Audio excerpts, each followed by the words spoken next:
बचपन से आप भाई भाई भाई भाई कहते हो, उसको बाद में अपना सैया बनाना पड़ता है। अभी और सुनिए, ऐसा क्यों है? और आपको पता है ज्यादा फैमिलीज भी इस चीज को ही प्रमोट करती हैं कि आपकी फैमिली के अंदर ही शादी हो। मैं तो बिल्कुल प्रमोट नहीं करूंगी, बिल्कुल मैं इसके खिलाफ हूँ कि कज़न मैरिजेस नहीं होनी चाहिए। अभी और सुनिए, बैन करना चाहिए मेरे मुताबिक, क्योंकि अकॉर्डिंग टू पर्सनल एक्सपीरियंसेस भी मेरा यही ख्याल है कि कज़न मैरिजेस होनी नहीं चाहिए। अभी और सुनिए, एक बंदे के साथ बचपन में खेल रहे हो भाई भाई बुलाते हो और फिर उसके बाद आपकी उसके साथ शादी हो जाती है, तो वो तो बहुत ही एक अजीब सा सिचुएशन है। मैं इसके बिल्कुल हक मिली हूँ। पहली बात तो इतनी ज़्यादा डिजीज़ होती है जिनका मैं जिक्र भी नहीं कर सकती। ये बेसिकली जब भी कज़न मैरिज होती है उसकी वजह से एक रिसेसिव डिसऑर्डर हो जाता है, जेनेटिक्स में एक डिसऑर्डर आ जाता है जिसकी वजह से थैलेसीमिया हो जाता है, जो बेसिकली ब्लड डिसऑर्डर और सिस्टिक फाइब्रोसिस भी हो जाता है। और क्योंकि ये मेरी बहन के साथ हो चुका है, बात तो सही है। बताएगा कि पहले उसको बचपन से लेके जवानी तक भाई भाई भाई बोलो, फिर आपकी जब शादी करवा दी जाती है अपने कज़न के साथ, बाद में वो आपका शोहर बन जाता है। और आपको आपके पेरेंट्स होते हैं जो आपको कह रहे होते हैं कि पहले सारी लाइफ आपको बताते हैं कि आपका भाई है, और फिर सडनली आपको कहते हैं कि अब आपको इसको एज अ हस्बैंड ट्रीट करना है। बैन तो नहीं करना चाहिए, हर किसी की अपनी अपनी मर्ज़ी होती है, जिसने करनी है वो कर ले। कि अल्लाह की मर्ज़ी होती है और अपनी किस्मत होती है। बैन तो नहीं कर सकते, लेकिन उसको प्रमोट भी नहीं करना चाहिए। पाकिस्तान की लड़कियों ने अब ठान लिया है कि अब वो कज़न मैरिज का शिकार नहीं होगी। दोस्तों, पाकिस्तान में एक रिसर्च के मुताबिक वहाँ पर 60% होने वाली शादियाँ जो कि कज़न मैरिज होती है, उनका काफ़ी बुरा प्रभाव पड़ रहा है। दोस्तों, पाकिस्तान की लड़कियों ने अब खुल के बोलना चालू कर दिया है कि अब वो किसी भी तरह के अपने रिश्तेदारों के यहाँ पे शादी नहीं करेगी। दोस्तों, ये वीडियो काफ़ी फ़नी होने वाला है और पाकिस्तानी लड़कियों की राय देखेंगे और सुनेंगे कि पाकिस्तानी लड़कियों की इस पर क्या राय है कि जिसको वो बचपन से भैया बोलती थी, एक दिन अचानक उसको सैया के रूप में देखना पड़े तो उनके ऊपर में क्या बीतती है। तो दोस्तों, ओरिजिनल वीडियो का लिंक है डिस्क्रिप्शन में, जाकर उनको भी सपोर्ट कीजिएगा। बढ़ते हैं दोस्तों वीडियो की तरफ। अच्छा, मुझे ये बताएगा, पाकिस्तान के अंदर ये बड़ा ट्रेंड है जिसको बचपन से आप भाई भाई भाई भाई कहते हो, उसको बाद में अपना सैया बनाना पड़ता है। ऐसा क्यों है? और आपको पता है ज्यादा फैमिलीज भी इस चीज को ही प्रमोट करती हैं कि आपकी फैमिली के अंदर ही शादी हो। ये जो कज़न मैरिज है बिल्कुल ही नापसंद है, मुझे तो मतलब कि अच्छी नहीं लगती। मैं इसके बिल्कुल हक मिली हूँ। पहली बात तो इतनी ज़्यादा डिजीज़ होती है जिनका मैं जिक्र भी नहीं कर सकती। ये बेसिकली जब भी कज़न मैरिज होती है उसकी वजह से एक रिसेसिव डिसऑर्डर हो जाता है, जेनेटिक्स में एक डिसऑर्डर आ जाता है जिसकी वजह से थैलेसीमिया हो जाता है, जो बेसिकली ब्लड डिसऑर्डर और सिस्टिक फाइब्रोसिस भी हो जाता है। और क्योंकि ये मेरी बहन के साथ हो चुका है, ये मेरी बहन के साथ हो चुका है, तो मैं इसके बिल्कुल हकदार नहीं हूँ। मैं किसी को भी रेकमेंड नहीं करूँगी। मुझे लगता है ये जो पुरानी रस्में और रवायात है, हमें इनको बिल्कुल रोक देना चाहिए। बिल्कुल ऐसा है कि अगर साइंटिस्ट ने ये दावा किया है कि ये जो कज़न मैरिजेज है इसकी वजह से साइड इफ़ेक्ट्स हो रहे हैं, तो इस पे हमें चाहिए कि हम खुद एक सेंसिबल कौम है, एक सेंसिबल सोसाइटी के नाते हमें ये चाहिए कि हम इस पे थोड़ा वो करें कि इस पे या तो बैन होना चाहिए। बैन तो इस तरह से नहीं लग सकता, लेकिन हमें एज एक रिस्पॉन्सिबल पर्सन होने के नाते ये करना चाहिए कि इसको हम थोड़ा सा कम करें कि कज़न मैरिजेज से निकल कर हम कहीं और दूसरी जगह पे मैरिजेस करें। उसके अलावा देखने में हमारी फैमिली में भी ये देखने में आया है कि कुछ कज़न जो मैरिजेस हैं उस पर वो हुई हैं और उसके जो बच्चे हैं उन पे काफ़ी साइड इफ़ेक्ट्स हुए हैं, देखने में आए हैं। लेकिन कुछ ऐसा है कि अब जो है हम देखने में ये है कि अब जो कज़न मैरिजेस हो रही हैं उनके बच्चे होते हैं वो ज़्यादा साइड इफ़ेक्ट्स होते हैं उनके ऊपर। लेकिन मेरे अपने माँ बाप की जो है कज़न मैरिज है, लेकिन अल्लाह का शुक्र है अभी ऐसा कुछ हमारी फैमिली में तो कुछ नहीं देखने में आया, लेकिन हमने और भी केसेस देखे हैं। तो इस तरह अगर साइंटिस्ट ने दावा किया है तो ये ज़रूर होना चाहिए, इस पर थोड़ा सा हमें सोचना चाहिए। कि पहले इतने ज़्यादा इंसान इस दुनिया में नहीं थे तो कज़न मैरिज करनी पड़ती थी। वो सिर्फ ओनली वे था ताकि आप अपनी पॉपुलेशन बढ़ा सके। अब तो ऐसा कोई मसला नहीं है। और अब तो मतलब कि क्योंकि बार बार एक ही लाइन में, और वो भी मतलब कि पहले कज़नों के साथ अब करते रहेंगे तो आपकी डिजीज़ खुद बढ़ जाएंगी। इसलिए मुझे लगता है कि वो इस चीज़ को बार इसलिए करते हैं क्योंकि वो मानना ही नहीं चाहते कि असल रियलिटी और असल ट्रूथ क्या है। देखिए, जैसे कि आपने पहले जिक्र किया था कि कज़न मैरिजेस हम क्यों प्रमोट करते हैं, मैंने कहा था इज़्ज़त की वजह से। एक बात ये भी कि लोग ज़्यादा खर्चा नहीं करना चाहते शादियों के ऊपर। लोग को लगता है कि अगर हमने कज़न्स में करती मैरिज तो उनका मतलब कि काम खर्चा लग जाएगा और उनको इतने ज़्यादा पैसे नहीं देने पड़ेंगे कि घर की बात है कि बाद में सब कुछ हम सेटल कर लेंगे। इसलिए मुझे लगता है कि कज़न मैरिजेस को तो बिल्कुल ही रोक देना चाहिए इस वजह की वजह। बैन कर दें? जी बिल्कुल बैन कर दें। लॉ रखे उसके अगेंस्ट, रेगुलेशन हो, मेंटेनेंस हो। फिर मौलवी फतवा दे देंगे।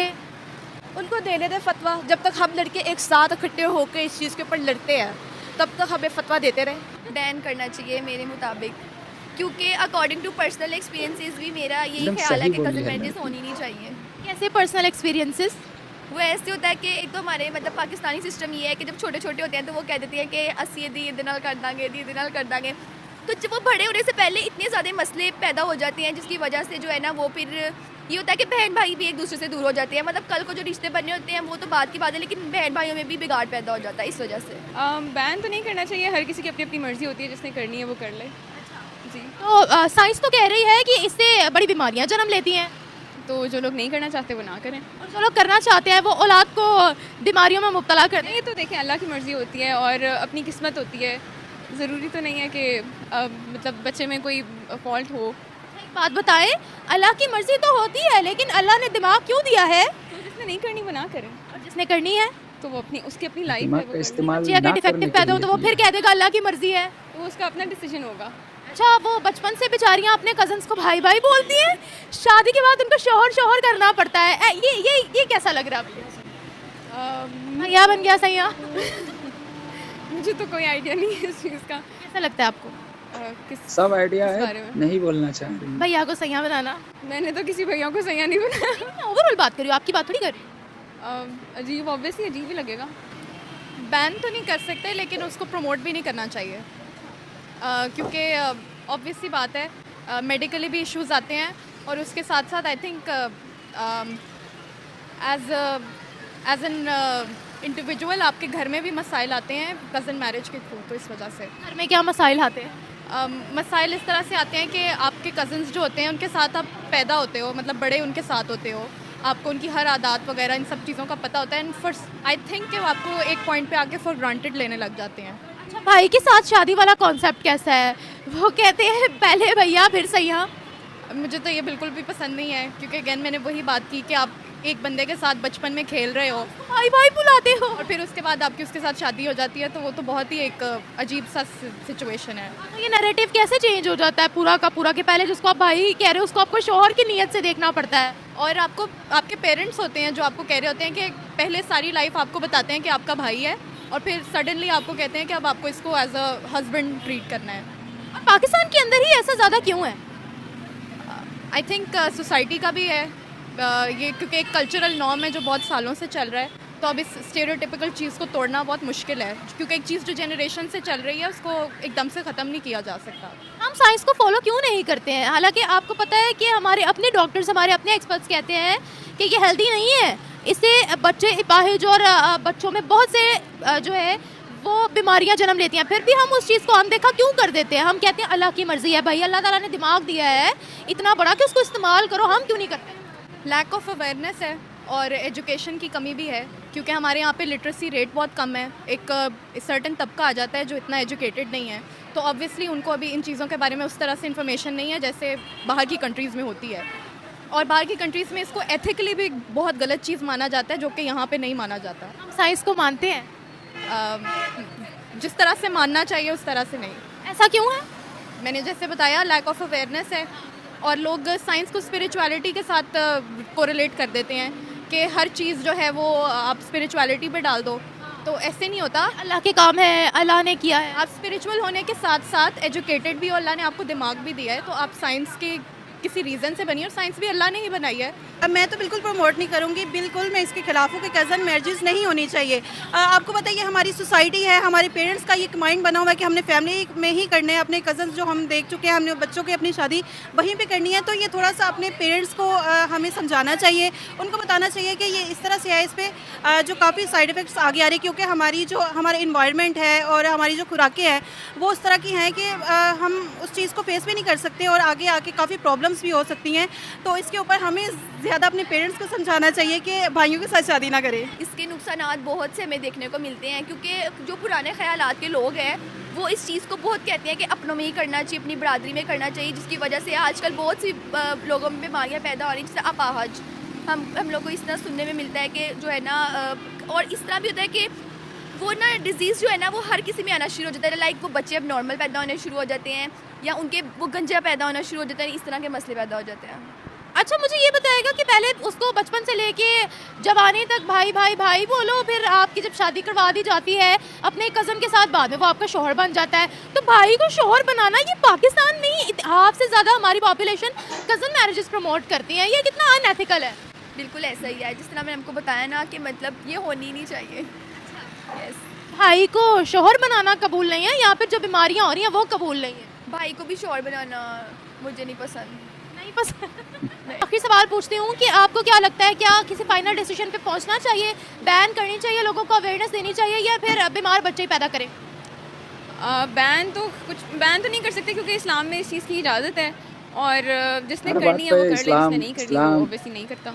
दोस्तों वीडियो आप लोगों ने देखा। देखिए पाकिस्तान में रिवाज है, बल्कि बहुत सारे ऐसे देशों में रिवाज है कि वो कज़न मैरेज पे विश्वास करते हैं और अपने रिश्तेदारों के अंदर में ही उनकी शादियाँ हो जाती थी। हमारे हिंदुस्तान में भी पहले ये बहुत ही रिवाज चलता था, लेकिन हमारे हिंदुस्तान में जो बसने वाले मुसलमान हैं, वो अब इन सब चीज़ से निकल गया। अभी भी है उनके अंदर में, लेकिन 50% वो बाहर निकल चुके हैं। हमारे यहाँ भी इस तरह के रिश्ते बहुत हमने देखे हैं, बहुत आम बात थी। लेकिन अब जैसे-जैसे शिक्षा का विस्तार हुआ है, लड़कियाँ पढ़ाई-लिखाई कर रहे हैं, उनके अंदर अवेयरनेस आ रही है, वो इन सब रूढ़िवादी परंपराओं को तोड़ के आगे निकल रहे हैं। दोस्तों एक लड़की ने कहा, पाकिस्तानी लड़की ने, कि जैसे अगर किसी लड़की की शादी अपने ही रिश्तेदार के अंदर में हो जाती है, तो फिर उससे क्या होता है कि उनके आने वाले जो बच्चे होते हैं, जो इस दुनिया में आते हैं, उनके शरीर पे बहुत ही बुरा प्रभाव पड़ता है, या फिर वो अपंग हो जाते हैं, या फिर उनकी कोई गंभीर बीमारी का शिकार हो जाते हैं, क्योंकि ब्लड ग्रुप का सिम्पटम एक होने के कारण बहुत सारी ऐसे खतरे उत्पन्न हो जाती है। मुझे अच्छा ये लगा कि पाकिस्तान में अब शिक्षा का विस्तार हो रहा है और पाकिस्तान के लोग भी अब ये समझ रहे हैं कि रिश्तेदारों के अंदर में शादियाँ नहीं करना चाहिए। देखिए बचपन से जिसको आप एक भाई के रूप में देखते हो, आपको बचपन से बताया जाता है कि ये आपके बुआ का लड़का है, आपके भाई की तरह है। एक दिन अचानक अगर आपको बोला जाए कि आपकी शादी उस लड़के से होने वाली है, तो आप ज़रा सोचो कि उस लड़की के ऊपर में क्या बीत रही होगी। लड़की खुद से सवाल कर रही होगी कि मैं बचपन से जिसको मैं एक भाई के रूप में देख रही थी, आज अचानक मेरे मेरे माँ-बाप या फिर लड़के के माँ-बाप दोनों ने मिलकर हम दोनों की शादी कर दी। तो इससे क्या होता है कि एक मेंटली प्रेशर भी होता है और दिमाग के अंदर बहुत सारे सवाल भी उत्पन्न हो जाते हैं। और कभी-कभार क्या होता है कि कोई अगर आवाज़ भी उठाना चाहता है, तो परिवार के दबाव में या फिर अपने जो रस्म-रिवाज है, उसके दबाव में आकर कोई बोलना नहीं चाहता है। दोस्तों अब अच्छा लग रहा है कि पाकिस्तान में शिक्षा का विस्तार हो रहा है और पाकिस्तान की लड़कियाँ ख़ास करके, लड़के तो भाई वो तो लड़के की मिजाज किस तरह की होती है, लड़कों की आदत कै कौ किस टाइप की होती है, ये सभी लोग जानते हैं। लड़के तो इसका विरोध करेंगे, लेकिन पाकिस्तान की जो लड़कियाँ हैं, वो आकर अब खुलकर अपना बयान दे रही है और इसका विरोध कर रही है, तो ये अच्छी बात है। देखिए किसी भी समाज में हो, जैसे हमारे समाज में, मैं हिंदू समाज का हूँ, तो हमारे अंदर, हमारे धर्म में भी बहुत सारी ऐसे कुरीतियाँ थी, जिसको हमारे समाज के जो शुभचिंतक थे, उन लोगों ने उसको दूर की। अभी भी बहुत सारी ऐसी कुरीतियाँ हैं, जैसे हमारे यहाँ पर अभी भी छुआ-छूत का बहुत बड़ा एक कुरीति चल रहा है, इसको भी बहुत जल्दी दूर कर लिया जाएगा। उसी तरह दुनिया में कहीं भी अगर कोई कुरीति हो, मैं ये नहीं करता कि बस एक ही जगह है, हर हर धर्म में है, हर जगह है। उसको दूर करना बहुत ही आवश्यक होता है और मुझे अच्छा लगा कि पाकिस्तान में इस तरह की लड़कियाँ आके बातें कर रही है और इसका विरोध कर रही है। आने वाले टाइम में 10 साल, 20 साल या 50 साल के अंदर ये पूरी तरह से समाप्त हो जाएगा। दोस्तों, आप लोगों ने पाकिस्तानी लड़कियों की बात सुनी। एजुकेटेड लड़कियाँ जो बात करती है तो अच्छी ही बात करती है, जो अनएजुकेटेड होती है, जिनके ऊपर में उनके माँ-बाप का या फिर उनके समाज का या फिर उनको किसी तरह का अवेयरनेस नहीं होता है, तो वो अनएजुकेटेड की तरह बात करती है। लेकिन ये जितनी भी लड़कियाँ थी, ये सारे कॉलेज की स्टूडेंट थी, इसलिए इन्होंने ना बहुत अच्छी बात की है, तो मुझे काफ़ी अच्छा लगा। दोस्तों अगर आपने वीडियो देखा होगा, अगर आपको अच्छा लगा होगा तो एक लाइक, एक सब्सक्राइब ज़रूर कर दीजिएगा। ओरिजिनल वीडियो का लिंक है डिस्क्रिप्शन में, जाके निम्रा जी को भी सपोर्ट कीजिएगा। वीडियो बहुत बड़ी है, तो जाके पूरा वीडियो देखिएगा और उनको भी सब्सक्राइब कर दीजिएगा। मिलता हूँ किसी दूसरे वीडियो में, तब तक के लिए दोस्तों जय हिंद, जय भारत।